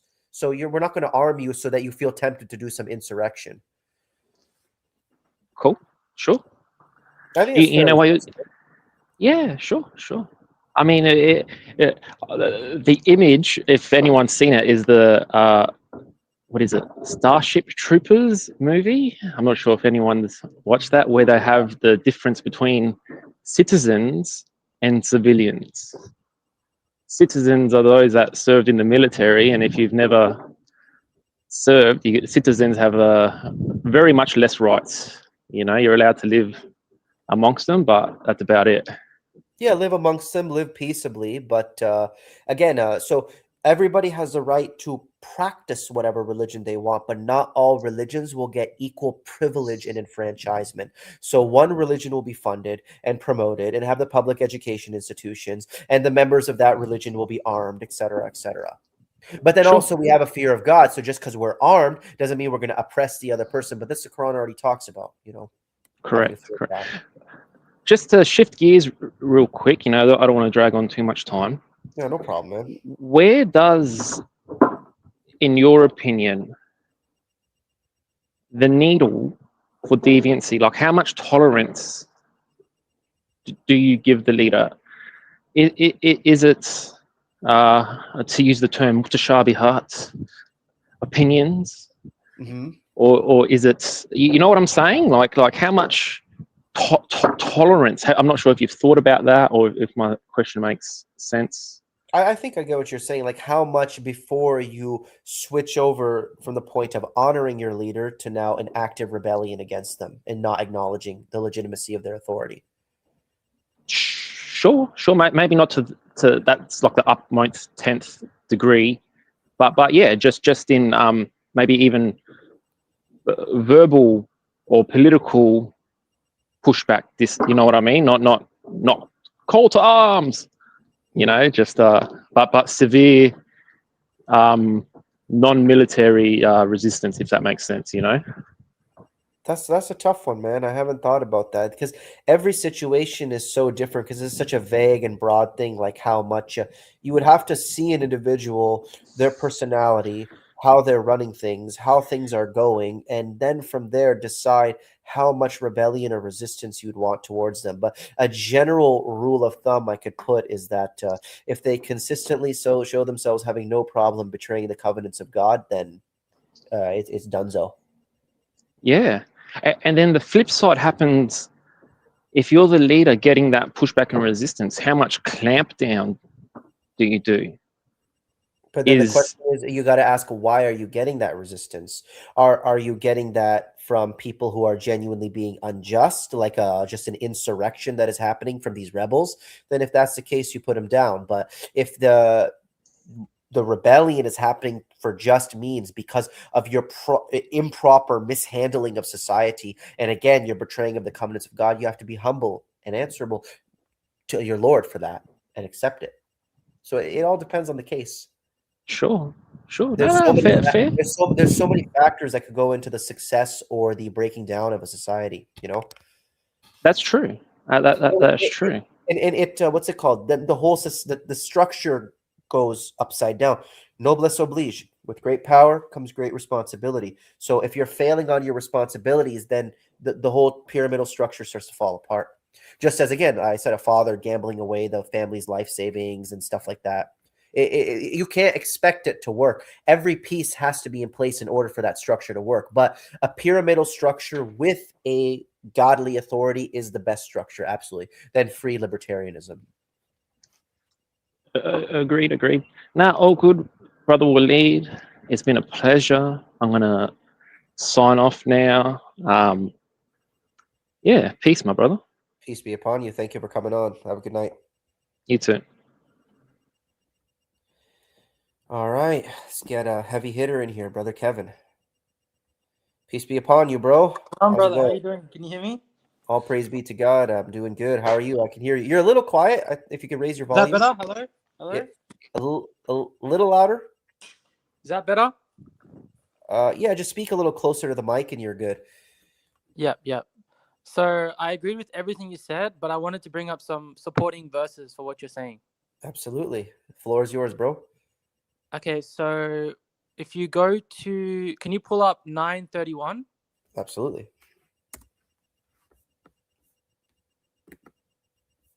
Chapter 9, verse 31. Do you want to read or you want me to read?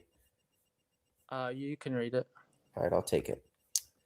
They take their rabbis and their religious scholars as lords rather than God and the Messiah, son of Mary.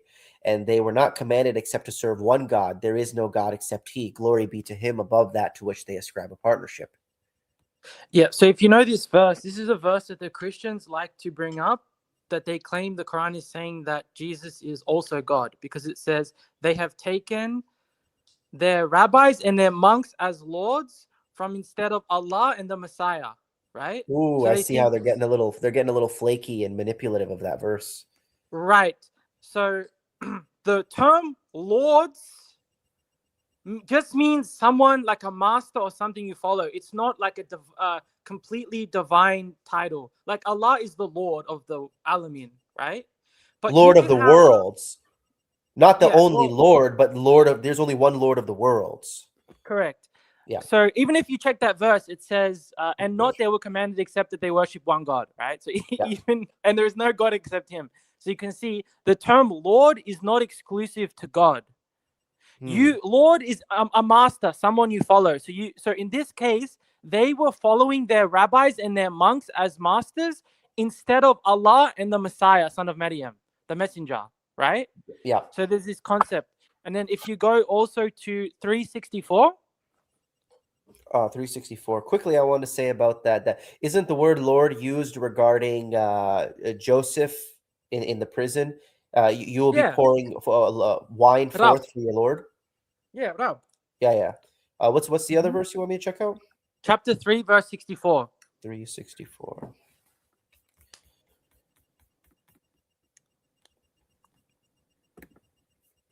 3 verse 64. All praise be to God. Say thou, O people of the book. I don't really like that translation. Say thou, O people of the book, come to an equitable word between us and you, that we serve not except God, and that we ascribe not partnership to him, and that none of us takes others as lords instead of God. And if they turn away, then say you bear witness that we are submitting. Yeah, so this verse uses the Arabic phrase min duni. Min Other duni, than, in duni, of other than him. it means from instead. Min duni Allah means from instead. So in From this, it's instead. saying, say, O people of the book, come to us a word equitable between us and you, that we don't worship anyone except God, right? Okay. And not we associate with him anything, and that we don't take some of us others as lords from instead of God. Do you understand? Oh, in replacement of God's lordship. Right. So that you Hmm. can take Oh, other well. people as a lord, but the problem is if you take that person as a lord instead of God, right? Yeah, So if we have God, this concept, landlord, lord of the house. But if you take somebody as lord over the Lord of the worlds, now you have a big problem. correct. So when God tells you to do something, but then your Lord on earth tells you to do something, and you follow that person instead of God, that's you taking them as a lord instead of God. Right. Another perfect example I can give you, bro, is of the king. God calls himself the king, but there's clearly other kings. Solomon was a king. It just means he's the king of kings, the Lord of lords. Don't take any king higher than God and any lord higher than God, but there's other lords and kings. Yeah. So if Solomon or your leader tells you to do something, right? Yeah. You can do it. He's your master. You obey him, right? But if You he respect tells him. you to do something that Allah told you not to do, right, and you do it, then you're taking him as a lord from instead of Allah. You're See, contradicting the that's the greater difference. authority. Right. So you were even talking with brother Hussein about what if he asks you to do something wrong? Well, that's why you always have this structure that you're talking about with Allah at the top. If he asks you to do something that Allah has told you not to do, or something, or he tells you to not do something that Allah told you to do, then you follow Allah as the main Lord, right? The one at the top. God is the one who stabilizes the whole pyramidal top-down structure. Because otherwise, if you don't have God there, you just have a person. Now the person can act as a sovereign and do whatever they want, which is a big problem. Correct. So it says, and not we take some of us others as lords from instead of God. So there's nothing wrong with taking others as lords as long as you don't do it by taking them from instead of God. Right. Min This duni, is yeah. why the translation, they'll say min duni means from besides God. No, that's wrong, because it makes it sound like you can't have multiple lords, right? But that's not what it says. Min duni means instead. So do not take lords instead of God. That's In, why. in replacement of God. Correct. That's why the disbelievers, their Lord is Shaitan. And they've taken Shaitan as a Lord instead of God. Right. No, that's great, man. That's a great reflection. All praise be to God. And then we also have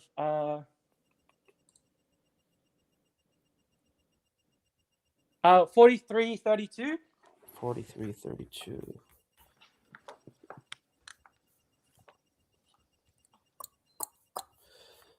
Okay, 43:32. Is it they who distribute the mercy of thy Lord? We have distributed among them their livelihood in the life of this world and raised some of them above others in degree. That's a perfect verse. That some of them might take others in service, but the mercy of thy Lord is better than what they amass. Glory be to God. And then also 6165. 6165.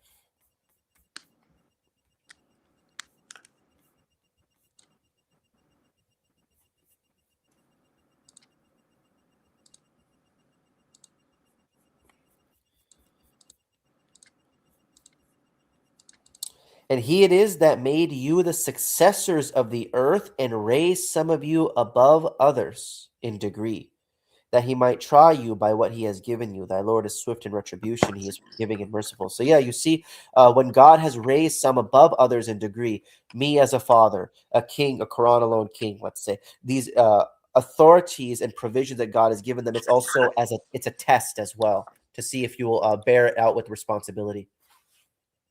Yep, and then go to 459 as well. 459. This is to answer what Hussein was saying about, like, what's the line, right? Okay. O you who believe, obey God and obey the messenger and those in authority among you. And if you differ in anything, refer to God and the messenger. If you believe in God in the last day, that is best. That is best and best in respective result.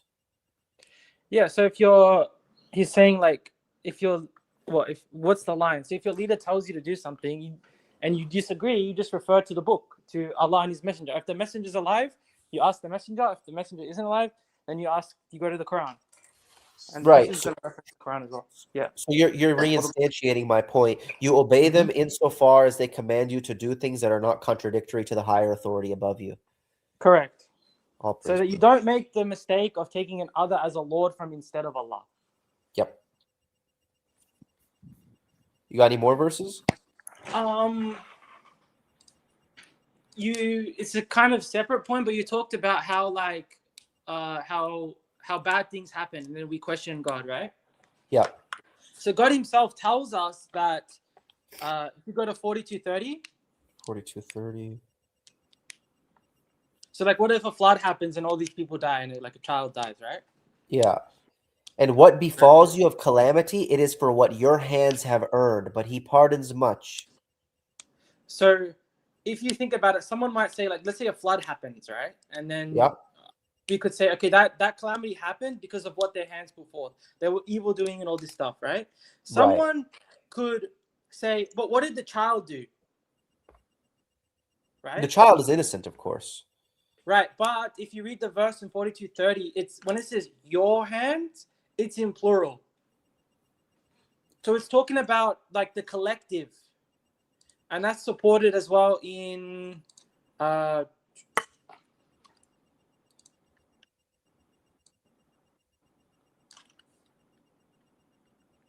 But then you can, but while you're thinking about that, I can hear the atheists saying, I don't have a problem with this, but they can say this question of, oh, well then why would God design such a system where, okay, babies do not bear the sins of others. Nobody bears the sin of another person, but where innocence in babies can be affected by the sins of others and the repercussions can sometimes touch them as well.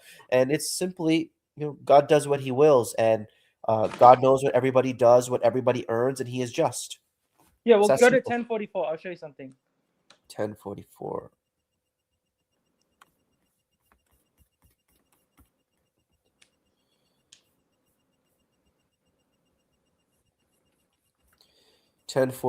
Reads, God wrongs not men in anything, but men wrong their souls.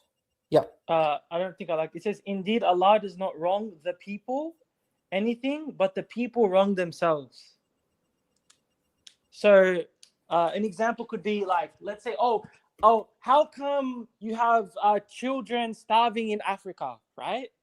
Yeah. Well, is that Allah's fault, or is it humanity's fault for not sharing everything Allah brings on the earth, right? Or the abundance He brings. If On a, war happens, on a side note, I want to say Mhm. that to God, He has put so much food, so So much much- provision on the earth. If it was even closely allocated in any responsible way at all, we would all be like just like living like kings, man. right? And same thing. Oh, there's war in Palestine. Like, why does God let that happen? You go and read the verse. It says, Allah does not wrong anyone. It's mankind who wrongs themselves. Yep. It's mankind attacking mankind, mankind fighting mankind. Yeah. All these things. Or if a child is gets cancer, right? Well, why are you giving that? Like the parents, what are they doing? Vaccines, vaccinating them, the food, poisoning the food, all these things. You see what I'm saying? Or why does a child have autism and all these problems? Well, because their parents vaccinated, or the parents were vaccinated them, or the parent was smoking while they were pregnant, or drinking alcohol, or the food is poisoned. They poison the air, all the toxins in the air, the chemical plants. All these diseases that people have and children have come from mankind wronging themselves. Yeah, That's just a reality. 100%. Yeah, so but when I say that God does what he wills, it's not like Mhm. God is not nice to us. He's very nice to us, but the point I'm just he doesn't have to be, but he is anyways.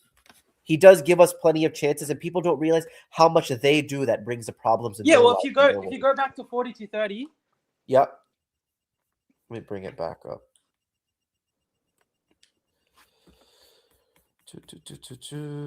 42, 30.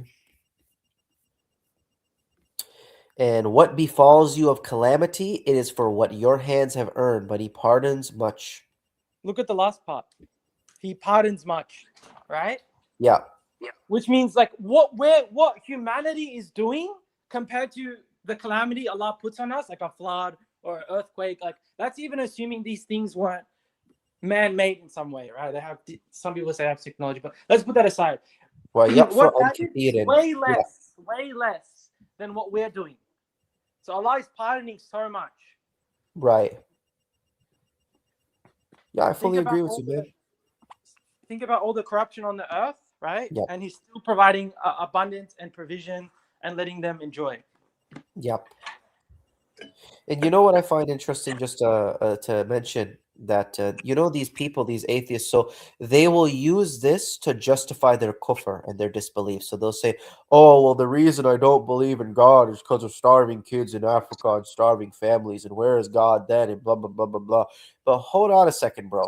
You're denying God because of the suffering that you're seeing, disregarding all of man's hands in the suffering. But those very same families, they themselves believe in God, and they're going through it. So I There's a find it's always the most privileged, bored, easily comfortable, like air-conditioned people. They're the ones who bring these, not the ones who are actually suffering in the trenches. Yeah, so an atheist goes, if God is real, why do you have starving children? So go to 3647. 3647.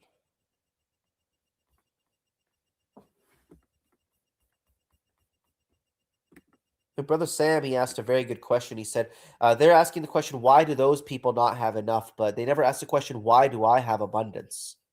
What am I supposed to do Oh, with it? you're about to see an interesting verse now. And when it is, there you go, praise be to God. When it is said to them, spend of what God has provided you. Those who disbelieve say to those who believe, shall we feed one whom had God willed he would have fed? You are only in a clear error. So they're like, why does God let people starve? But it's like they're in a position of complete abundance, but they've never, given from what God gave them. Maybe they don't have a lot and you have more than you need so that God can allow you an opportunity to give it to them. Right. See? Right. Yeah, man, that's fantastic. Oh, these people are funny. I know. But yeah, you got any other verses? Let's see.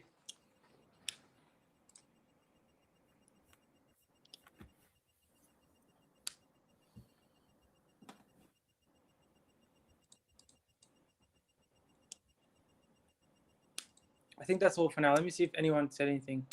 Let's see. Let me repost Can you read the comments?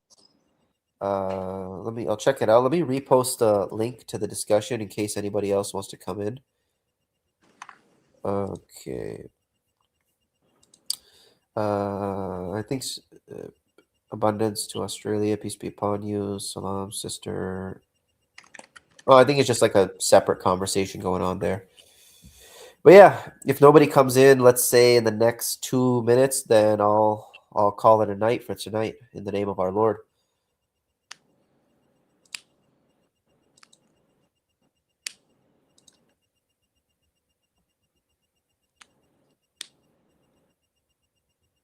Can you answer my question? Could you repost it? Because there was like a long conversation. I kind of got lost in your question. I lost your question, Sister Harun. There's a lot going on in the comments. And maybe Brother Kevin can give his answer as well.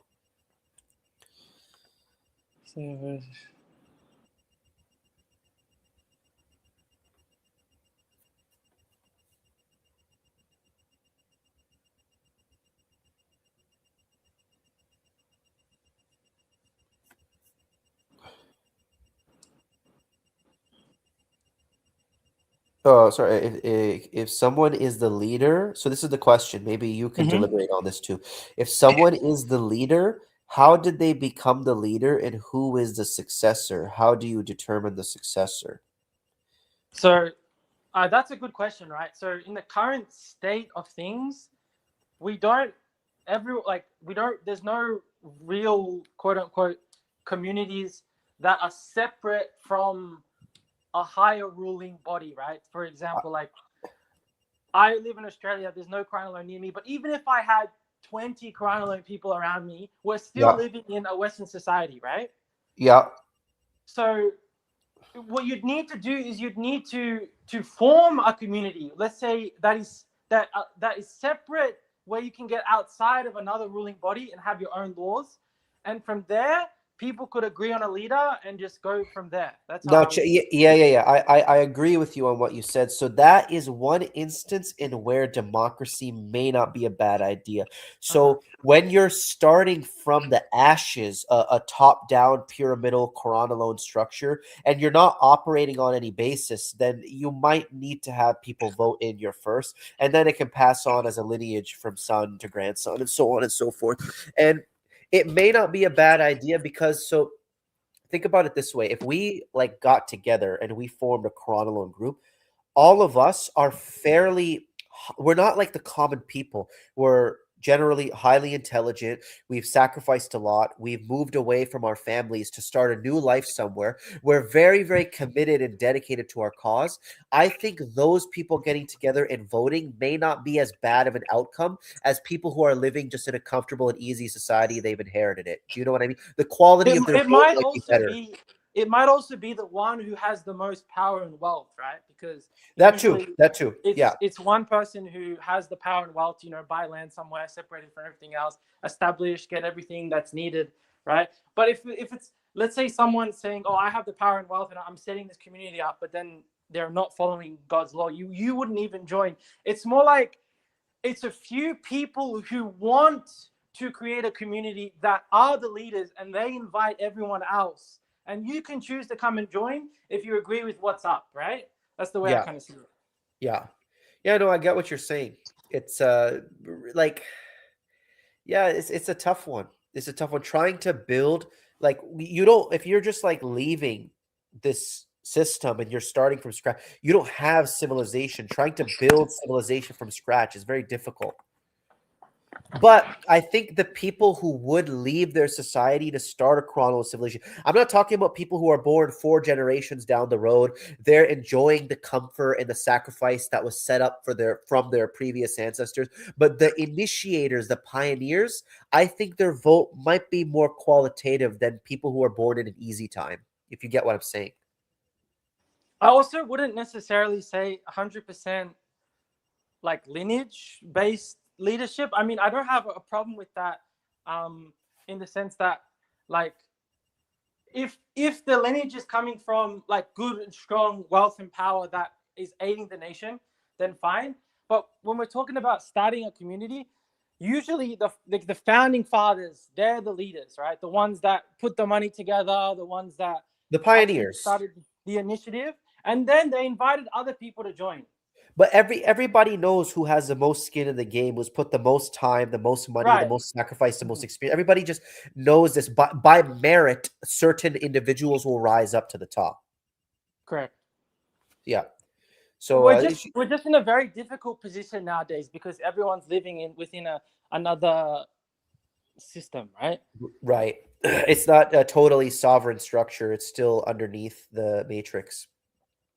So you'd have to find like maybe some land like in Africa or something, and just like get enough land where you're kind of, even though you're within another country's rule, you're like within your own area where everyone in the community could agree to play by a different set of rules and keep it in that space. And she's asking some very good questions. So she's saying, if you are passing it on from son to grandson, how can you be sure some of those descendants are not to corrupt? And all I can say is there's no way to be sure of that. So if let's just give an example. Let's say Brother Kevin was put as the king, and he's a righteous and good, godly king, and then it passes from his son to his grandson. It's I was gonna go somewhere with this. So let's say we get down to his great grandson, and his great grandson, he's a real prick. Okay, he's not following what God has said. That's not for Brother Kevin and I to worry about. That's on the future generations. They're going to have to deal with that problem. That's their test of an unrighteous and wicked king that's over them. This always happens. Look at Abraham. Abraham prayed that God would bless his descendants, and God said that no, the promise does not extend to the wrongdoers. If it happened to Abraham, the father of our faith, eventually someone started committing kufr. Eventually societies end up collapsing. There's just a rise, there's a fall. There's a time for the sun to rise and a time for the sun to set. So the sun will, if we start like a golden age, which is usually in the beginning, the sun will eventually set on that civilization. Unfortunately, it's how it goes. But that's on the future generations to deal with. And this is something that happens, like usually that's exactly what happens, where Allah will send a messenger. That messenger will be the divinely ordained leader. Yep. He will warn the people, like he'll go into a disbelieving nation, he'll warn them. Some people will accept. The ones that reject will get punished or destroyed. Then the believers will become the successful ones, right? Then the messenger will pass away and leadership will be passed down in, let's just say, in some way. But over time, what happens is people forget the message and the disbelief just keeps growing and growing and growing and growing. It's inevitable. It's inevitable because the people, so there was an original boon, an original idea that founded the civilization and made it great in the first place. But as time goes on and people are living off of the comfort established by the pioneers in the past, people start to get some amnesia. They forget the ideas that made them great. They take it for granted and then it falls apart. It's just how it goes. That's for the future generations to deal with. So yeah, we're in a pretty tricky situation nowadays. Like even like most people don't even want to leave the West. They love the comforts, even if they're quote unquote believers, right? Yeah. So like, is there even one Quran-alone community that I can think of that's separated from the mainstream area? I think there's a couple in Africa and stuff, but I don't see any Western people actually doing that, which is interesting. Maybe there's a fight that has to be done in the West right now. Maybe God, for some reason, he's locked us here because there's a message we need to display to these corrupt people. That's right. Yeah, that's another thing, right? Like, should we run away and go to some corner, or should we try to warn the people around us and deliver the message? I think we should warn. I think we should warn and then only leave. Like I see in the Quran, people leaving when they literally couldn't live there anymore. Like, okay, these people actually want to kill Muslims. Like they're coming after our heads now. You got to go. Exactly. Yeah. Quickly, I want to say to Sister Haroon, what's it? There's a quote I want to share with you, which directly speaks to what we were talking about, the rise and fall of civilizations and how do we prevent it. It's by a guy, I think his name is Will Durant. I could be wrong. Will Durant. It's one of the most profound quotes I've ever heard. That's non-scriptural on rise and fall of civilization. I think you'll find this enlightening. No, not this. What's it called? What was the words in the quote? It was something about Achilles. Yeah, something like that. Yeah. There you go. Let me get it. A nation is born stoic. Yeah. Okay, here we go. So this is some profound stuff. And the crazy thing is, I think this dude was an atheist. So somehow he understood this so well that belief in God was the most powerful thing that gives birth to civilization, but he himself could not bring himself to that belief. So I guess he thought it was just a useful lie. But check this out. So a nation is born stoic and dies Epicurean. And for those of you who don't know, Stoicism is a philosophy that's about like weathering hardship patiently, and Epicureanism is like YOLO, like have fun, enjoy yourself, pleasure. Uh, it's an old pleasure-based philosophy. So a nation is born stoic and dies Epicurean. At its cradle, to repeat a thoughtful adage, religion stands at the cradle, and philosophy accompanies it to the grave. In the beginning of all cultures, a strong religious faith conceals and softens the nature of things and gives men courage to bear pain and hardship patiently. Oops, sorry about that. Gives men courage to bear pain and hardship patiently. At every step, God, let's just make it monotheistic. At every step, God is with them and will not let them perish until they do. Even then, a firm faith will explain that it was the sins of the people that turned their God to an avenging wrath. Evil does not destroy faith, but strengthens it. If victory comes, so again, think about if the victory comes and we establish a society that multiple generations can enjoy, if victory comes, if war is forgotten in security and peace, then wealth grows, the life of the body gives way in the dominant classes to the life of the senses and the mind. Toil and suffering are replaced by pleasure and ease. Science weakens faith, even while thought and comfort weaken virility and fortitude. At last, men begin to doubt God. They mourn the tragedy of knowledge and seek refuge in every passing delight. Achilles at the beginning, Epicurus at the end. After David comes Job, and after Job, Ecclesiastes. Isn't that something?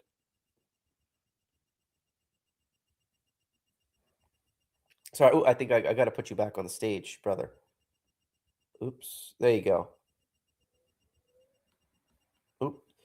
Yeah, so I think that quote really summarizes it. So if we have the victory, we have the battle, we establish the truth, and then eventually it's sad, but our generations are going to enjoy the hardship and labors of the patriarchs who established a civilization.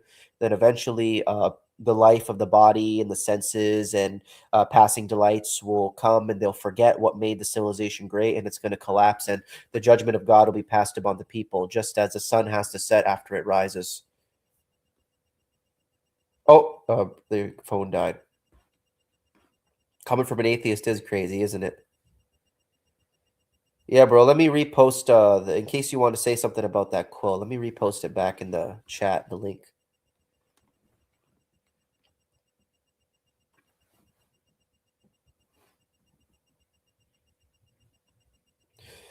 If you're not able to come in, let's say within the next minute or two, then I'll wrap it up because I do got to go as well. But if you are able to sneak it in, then I'd be happy to have you.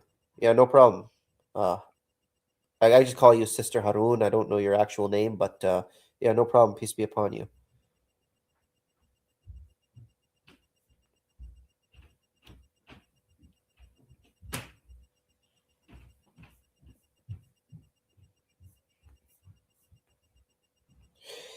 Actually, you know what? I'm going to wrap it up for the night. We are exceeding 2 hours, so all I can say is exalted be the name of our Lord forever and ever. And I pray that this exposition was a blessing upon all of you, and God willing, I will catch you all in the next installment. Peace be upon you all, and God bless. Have a good night.